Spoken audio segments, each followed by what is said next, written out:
سب سے پہلے جی مجھے پتہ ہے ٹی وی پہ جو لوگ دیکھ رہے ہیں، میں سب کو تاکید کروں گا یہ ماسک پہننے کے لیے۔ آپ کو اگر موقع ملا ہے، جو سین ہندوستان میں آج کل دلی میں اور ان کے بڑے شہروں میں ہسپتالوں کا جو حال ہے، آکسیجن نہیں مل رہی،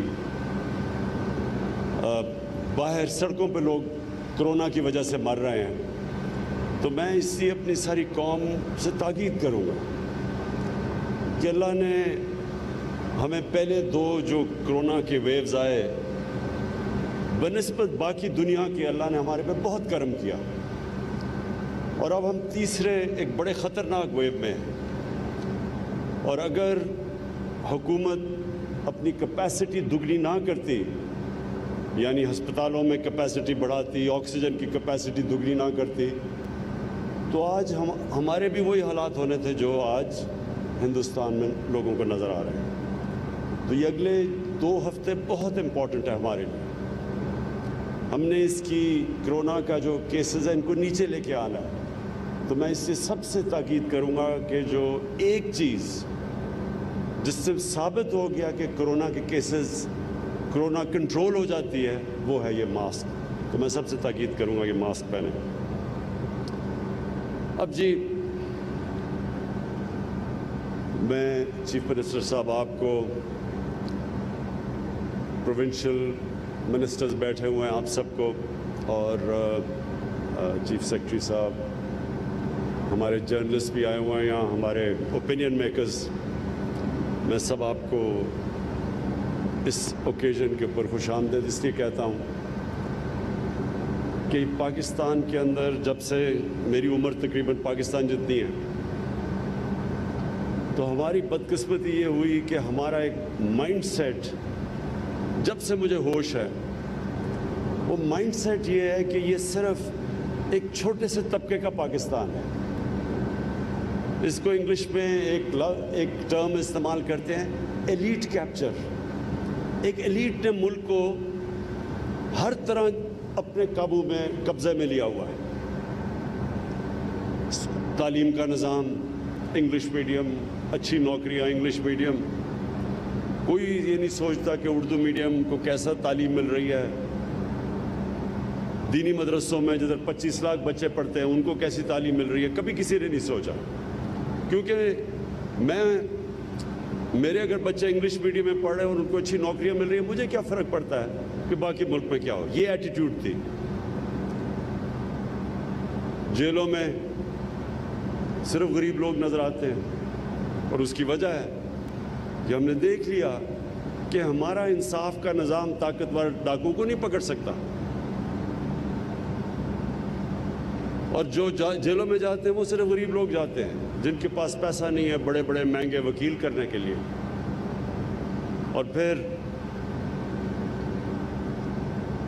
ہسپتال، سرکاری ہسپتالوں میں ہم نے اپنی زندگی میں دیکھا کہ سرکاری ہسپتال ہمارے جو انگریز چھوڑ کے گیا تھا، بہترین علاج ہوتا تھا۔ میری بہنیں سارے میو ہاسپٹل میں پیدا ہوئے تھے، لیکن آہستہ آہستہ امیروں کے لیے پرائیویٹ ہاسپٹلز بن گئے، صرف غریب گورنمنٹ ہاسپٹلز میں جاتے تھے، اور جو سپر رچ تھے وہ باہر اپنا علاج کرواتے تھے۔ تو یہ جو ایک سسٹم بن گیا ہمارا، جس میں یہ سوچ ہی نہیں تھی کہ ایک عام آدمی کس طرح اپنی زندگی گزارتا، اور اسی میں یہ ہاؤسنگ آ گئی۔ ہم نے اپنی آہستہ آہستہ لاہور کو دیکھا کچی وادیاں بنتے ہوئے۔ یہ لاہور، اس کا پانی، عام نلکے کا پانی، میٹھا پانی سب پیتے تھے۔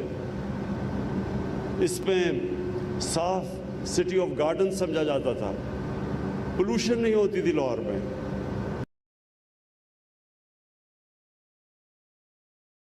پلانٹس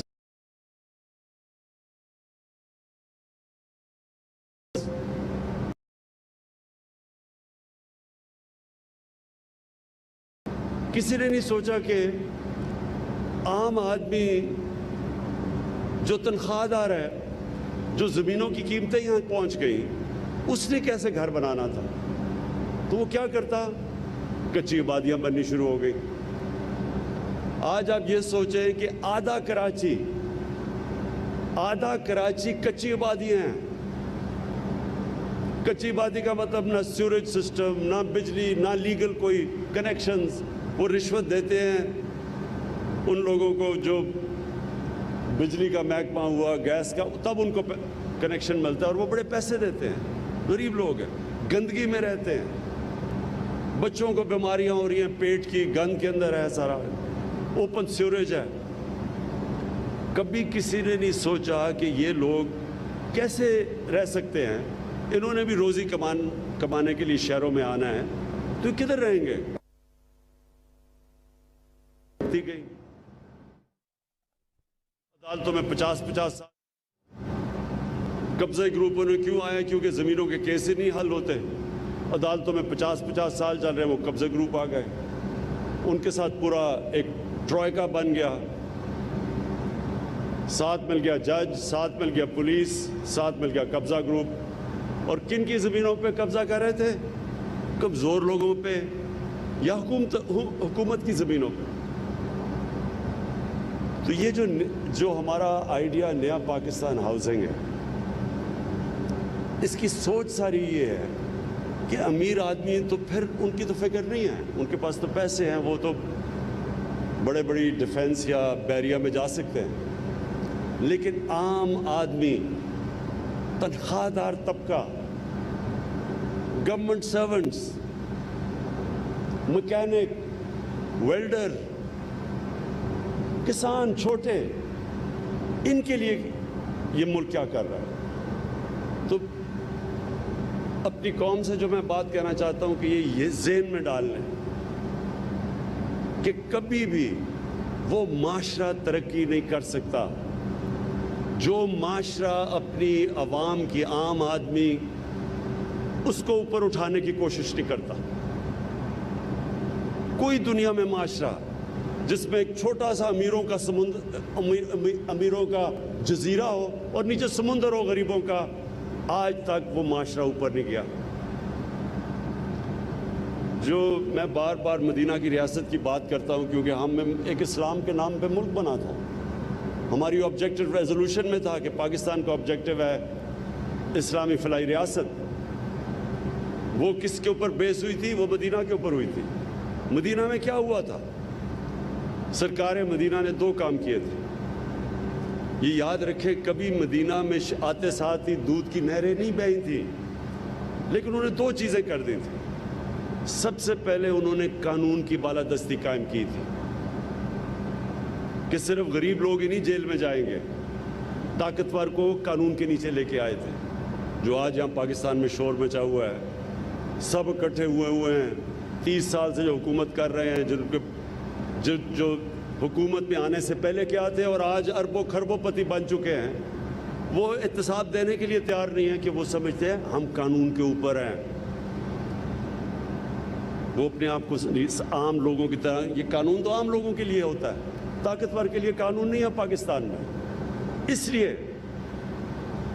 ساری یونین بنی ہوئی ہے پی ڈی ایم کے نام سے کہ جی ہمیں این آر او دے دو, باقی عام لوگوں کے لیے تم نے جیل ڈالنا تو بشک ڈال دو. سرکار مدینہ نے سب سے پہلی چیز اسٹیبلش کی تھی قانون کی بالادستی. میری بیٹی بھی اگر چوری کرے گی سزا ملے گی. تمہارے سے پہلے بڑی قومیں تباہ ہوئی جدھر طاقتور کے لیے ایک قانون اور کمزور کے لیے دوسرا. یہ ہمارے لیے ویلڈ ہے. آج تقریباً 1500 سال پہلے یہ بات کی گئی تھی. اور دوسری چیز, انہوں نے فلاحی ریاست بنائی تھی. انہوں نے ریاست نے ذمہ داری لے لی اپنے کمزور طبقے کی. دنیا کی تاریخ کی پہلی ویلفیئر سٹیٹ بنی تھی. اور یہ ماڈل ہے جو دنیا میں قوم اس ماڈل پہ چلے گی وہ اوپر چلی جائے گی. وہ ثابت کیا انہوں نے کہ یہ 2 چیزیں کی انہوں نے, اور بھی اور چیزیں تھیں, لیکن یہ 2 مین چیزیں کی کہ دنیا کی تاریخ میں کبھی ایسے نہیں ہوا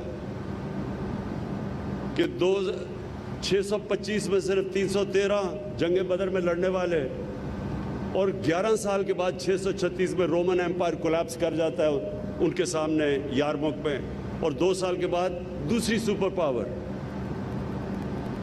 پرشین ایمپائر کولیپس کر جاتا ہے قدسیہ میں۔ یہ تاریخ کا حصہ ہے۔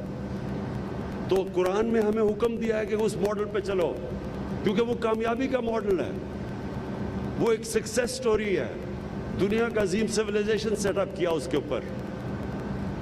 ہماری یہ آج جنگ ہے، یہ 2 چیزیں کرنی ہیں، طاقتور کو قانون کے نیچے لے کے آنا ہے، اور کمزور کے لیے یہ ریاست ذمہ داری لینی ہے اوپر اٹھانے کے لیے۔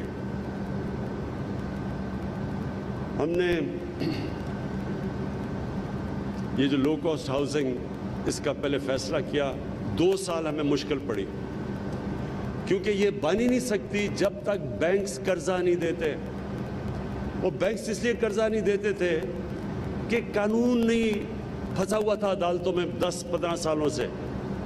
فور کلوجر لا، فور کلوجر لا کا مطلب یہ کہ جب تک بینک اگر قرضہ، وہ کیسے قرضہ دے گا اگر اسے یہی نہ یقین ہو کہ میرا پیسہ واپس آئے گا۔ اگر وہ مجھے پیسے قسطیں نہیں دیتا تو میں اگر کارروائی نہیں کر سکتا، بینک نہیں قرضے دیں گے۔ لہٰذا ہندوستان جیسے ملک میں 10% مارگیج فائنینسنگ ہے، قرضے دیتے ہیں گھروں کے لیے۔ یورپ کے اندر، امریکہ میں 80% سے اوپر ہے۔ پاکستان میں 0.2% لوگوں کو صرف قرضہ دیا جاتا ہے ہاؤسنگ میں، جو ابھی آپ نے چیف سیکرٹری صاحب آپ نے ابھی جو دکھایا لوگوں کو کہ تقریباً 70% لوگوں کے لیے صرف 1% پیسہ اویلیبل ہے گھروں کے لیے، باقی سارے امیروں کے لیے۔ تو اس کے لیے پہلے ہمیں وہ فورکلوجر لا لڑنا پڑا، اللہ کا شکر ہے ہم نے وہ بینکس وہ عدالت سے جیتا کیس۔ اس کے بعد اب بینکس کو لے کے آئے، اب بینکس کو ٹریننگ دلوا رہے ہیں، بینکس کو کہہ رہے ہیں کہ اپنے سٹاف کو ٹرین کریں، کیونکہ ان کو آئیڈیا ہی نہیں ہے کہ کیسے غریب آدمی کو قرضہ دینا ہے۔ وہ ایک چیلنج ہے، اس میں کئی بینک بہتر کر رہے ہیں باقیوں سے۔ بینک آف پنجاب کو میں خاص طور پہ پھر سے داد دیتا ہوں، انہوں نے پورا زور لگایا ہوا ہے ٹریننگ کرنے کے لیے اپنے سٹاف کو کہ غریب لوگوں کو قرضہ دیا جائے، مزدوروں کو دیا جائے۔ اور اس میں گورنمنٹ آف پنجاب کو میں پھر سے ان کی بھی تعریف کرتا ہوں کہ انہوں نے اب یہ جو زمین ہے 10,000 کی آپ دے رہے ہیں مرلہ، 10,000 کا دے رہے ہیں، اور جبکہ اس کی ویلیو 3, 4, 5, 6 لاکھ جتنا بھی ہے مجھے نہیں پتا۔ تو سبسڈائز زمین، اس کے اوپر سبسڈائز قرضے، گورنمنٹ فیڈرل گورنمنٹ 3% پہ قرضہ دے رہی ہے، باقی جو اوپر بینک کو جو کاسٹ کرتا ہے وہ گورنمنٹ خود اس کا بوجھ اٹھا رہی ہے۔ پھر ہر گھر کے اوپر 3 لاکھ روپیہ سبسڈی دے رہی ہے۔ اس کا کیوں یہ کر رہی ہے؟ تاکہ جو غریب آدمی جب ایک گھر لے تو اس کو جتنا وہ کرایہ دے رہا ہے آج، اتنا ہی کرایہ وہ قرضوں کی قسطوں پہ چلا جائے اور اپنا گھر بھی اس کے پاس آ جائے۔ اور یہ ہے ایک انشاءاللہ شروعات ایک ریولوشن کی، کیونکہ یہ انشاءاللہ آپ دیکھیں گے انقلاب آ جائے گا۔ اس سے سب سے پہلے تو ایک عام آدمی جو کبھی خواب بھی نہیں دیکھ سکتا تھا کہ اپنا گھر اس کا ہو، اس کو اپنا گھر مل جائے گا۔ اس سے بڑی کوئی نعمت نہیں ہے کہ انسان کی کہ جو اس کے اپنی جو بھی محنت مزدوری مر کھپ کے جب گھر آتا ہے تو اپنا گھر ہے اس کا۔ اور پھر یہ بہت بڑا ایک سیکیورٹی ہوتی ہے لوگوں کے لیے کہ ہمارا گھر ہے۔ ڈر لگا رہتا ہے کہ اگر کرایہ نہیں دے تو ہمیں باہر سڑکوں پہ چلے جائیں گے۔ اور اس سے پھر کچی آبادیاں جو سارے پھیلتی جا رہی ہیں، ہماری آبادی بڑھ رہی ہے، کچی آبادیاں بڑھ رہی ہیں، اور وہ اتنا بڑا پولوشن ہیزرڈ ہے اب ہمارے لیے، کیونکہ ان ٹریٹڈ سیوریج جا رہی ہے گراؤنڈ واٹر کے اندر، پانی کنٹیمنیٹ کر رہا ہے نیچے۔ جیسے جیسے پانی نیچے جاتا ہے سندھ کی طرف، 70% سندھ کا جو گراؤنڈ واٹر ہے اس میں آرسینک ہے، پولوٹڈ ہے۔ تو اگر کچی آبادیاں بنتی جائیں گی اور سیوریج ان ٹریٹڈ جائے گا، آخر تو اس کا نقصان ہوگا، ہمیں ہی ہوگا۔ اس لیے کچی آبادیاں انشاءاللہ ان کے لیے ہمارا ایک اور پلان بنا ہوا ہے۔ ہم نے جو ماڈل جو ترکی میں استعمال کیا گیا، ملیشیا میں، انشاءاللہ اس ماڈل کے ذریعے ہم سارا رینیو کریں گے, کچی وادیوں کو چینج کریں گے, کیونکہ وہ سارے علاقوں کے اندر جس طرح کراچی, آدھا کراچی کچی وادی ہیں, تو اس کے لیے پورا پلان بنا رہے ہیں کہ کچی وادیوں کو کنورٹ کریں, انہی لوگوں کو مالکانہ حقوق دیں, انہی لوگوں کو جس طرح یہ گھر دے رہے ہیں, سیوریج, پانی, بجلی سب کچھ دیں, ان کے پاس مالکانہ حقوق آئیں اور وہ علاقہ بھی تبدیل ہو جائے اور گورنمنٹ بھی پیسے بنائے. پھر دوسرا اس کا فائدہ یہ ہے کہ جب ہاؤسنگ شروع ہوتی ہے تو ہاؤسنگ سے 30 انڈسٹریز کنیکٹڈ ہیں, تو جیسے ہی ہاؤسنگ آپ گھر بنانے شروع کرتے ہیں تو 30 اور انڈسٹری چلنی شروع ہو جاتی ہے, ساری ملک کی اکانومی اٹھ جاتی ہے. ایک طریقہ ملک کی اکانومی کو اٹھانے کا ہے کہ ملک میں ہاؤسنگ شروع کر دیں, اور انشاءاللہ ہماری یہی سوچ ہے کہ ہم جب اب اپنا روزگار ہم نے لوگوں کے لیے دینا ہے, ہم نے اپنی گروتھ ریٹ بڑھانی ہے, تو سب سے زیادہ ہمارا ایمفیسس اب یہ ہاؤسنگ کے اوپر ہے. ساتھ ساتھ ہم نے کنسٹرکشن انڈسٹری کو پوری طرح انسینٹیوائز کیا ہوا ہے, ان کی ساری رکاوٹیں دور کی ہیں جو ان کے پرابلمز تھے, اور آج مجھے بڑی خوشی ہے کہ پاکستان کی تاریخ کے ریکارڈ ٹوٹ گئے ہیں. سیمنٹ جتنا بک رہا ہے اب, اس کا مطلب کہ کنسٹرکشن شروع ہو گئی ہے پاکستان میں, اور یہ چند مہینے میں اس کے اثرات آنے شروع ہوں گے ساری اکانومی میں, اور خاص طور پہ جو ہمارا ایک بہت بڑا مسئلہ ہے بے روزگاری کا, وہ بھی انشاءاللہ اسی کنسٹرکشن ہاؤسنگ کی وجہ سے انشاءاللہ ہم اوور کم کریں گے. میں FWA کو اور ان کو اس لیے میں آج مبارک دیتا ہوں کیونکہ انہوں نے بڑی تیزی سے کام شروع کیا, ہمیں ریکارڈ ٹائم پہ وہ ہمیں یہ لو کاسٹ ہاؤسنگ بنا کے دے رہے ہیں, تو ان کو بھی میں آج خراج تحسین پیش کرتا ہوں کیونکہ وہ بھی اس کا حصہ ہے. نیا پاکستان ہاؤسنگ میں جنرل حیدر آپ لیڈ کر رہے ہیں, اور آپ سارا یہ کوارڈینیشن سے یہ ساری لو کاسٹ ہاؤسنگ ہو رہی ہے, آپ کو بھی.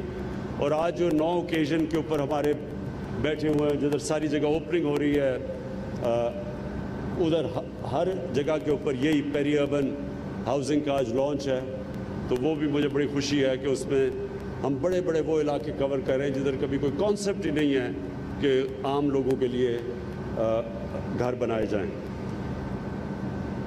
آخر میں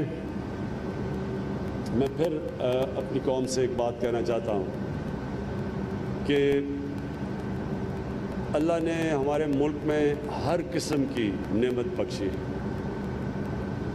ہم نے اللہ کی نعمتوں سے فائدہ نہیں اٹھایا. میں وہ پاکستانی ہوں جس نے سارا پاکستان دیکھا, اور کسی نے کوئی اور پولیٹیکل لیڈر اس ملک میں نہیں آیا جس نے سارا ملک دیکھا ہوا ہے. اس لیے میں جانتا ہوں کہ ہم نے کبھی توجہ نہیں دی ان علاقوں پہ جو اگر ہم علاقے تھوڑے سے بھی ڈیولپ کر لیں تو صرف ٹورزم سے, میں پھر سے کہہ رہا ہوں, ٹورزم صرف ایک ایسا ایریا ہے جس سے ہم سارا اپنا جتنی اس وقت ایکسپورٹس کر رہے ہیں اس سے زیادہ صرف ٹورزم سے یہ ملک پیسہ کما سکتا ہے. کبھی کسی نے توجہ نہیں دی کیونکہ بدقسمتی سے جو یہاں کے لیڈرشپ تھی ان کے ہالیڈیز بھی باہر ہوتے تھے, ان کے لنڈن میں بڑے بڑے گھر ہیں, ان کو دبئی میں پیلسز ہیں, انہوں نے کبھی دیکھا ہی نہیں کہ اس ملک میں اللہ نے کیا کیا دیا. پھر جو ایگریکلچر ہے اس کے اوپر میں نے پوری, پہلے تو اکانومی کو سٹیبلائز کر رہے تھے, اب پورا توجہ ایگریکلچر پہ ہے.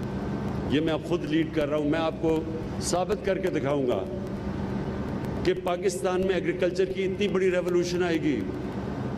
ہمارے پاس وہ چیزیں ہیں, ہم نے کبھی سوچا ہی نہیں ایگریکلچر کے اوپر. 50 سال سے ہم نے ایگریکلچر کے اوپر نہیں سوچا. ہم نے صرف 2 سالوں میں صرف کسان کو ہم نے اس کی پیمنٹ دلوائی. کبھی گنے میں جو بیچارہ کسان محنت کرتا تھا اس کو کبھی پیمنٹ ہی نہیں ملتی تھی گنے کی, صرف ہم نے 2 سال ان کو پیمنٹ دلوائی ہے. آج انشاءاللہ ہماری جو گندم کی ییلڈ ہے وہ ریکارڈ ہے جو اب آ رہی ہے.